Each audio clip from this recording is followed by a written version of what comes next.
আল্লাহ যখন এই পৃথিবী সৃষ্টি করলেন, পৃথিবীর মধ্যে ভাইব্রেশন হচ্ছিল, কাঁপাকাঁপি। আল্লাহ পৃথিবীর কাঁপাকাঁপি বন্ধ করার জন্য পেরেকের মতো পাহাড়গুলোকে পৃথিবীতে ঢুকে দিলেন, কাঁপাকাঁপি বন্ধ হয়ে গেল। এই দৃশ্য দেখে ফেরেশতারা বলে, ইয়া রাব, পাহাড়ের এত শক্তি, আপনার সৃষ্টির মধ্যে পাহাড়ের চেয়ে শক্তিশালী কিছু আছে?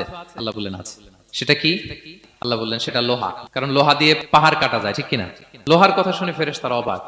ফেরেশতারা প্রশ্ন, তাহলে আপনার সৃষ্টির মধ্যে লোহার চেয়ে শক্তিশালী কিছু আছে? আল্লাহ বললেন আছে। কি সেটা? আন্নার, আগুন। কারণ আগুন লোহাকে কি করে? গলিয়ে ফেলে। ফেরেশতারা শুধু অবাকই হচ্ছে।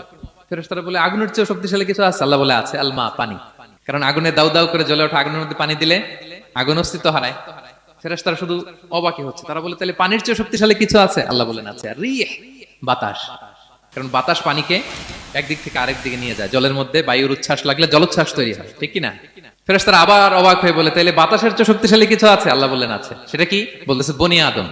ওই মানুষ শক্তিশালী যে গোপনে দান করে, এত গোপনে যে ডান হাত কি দান করলো, বা হাত সেটা টের পায় না। পড়েন সুবহানাল্লাহ।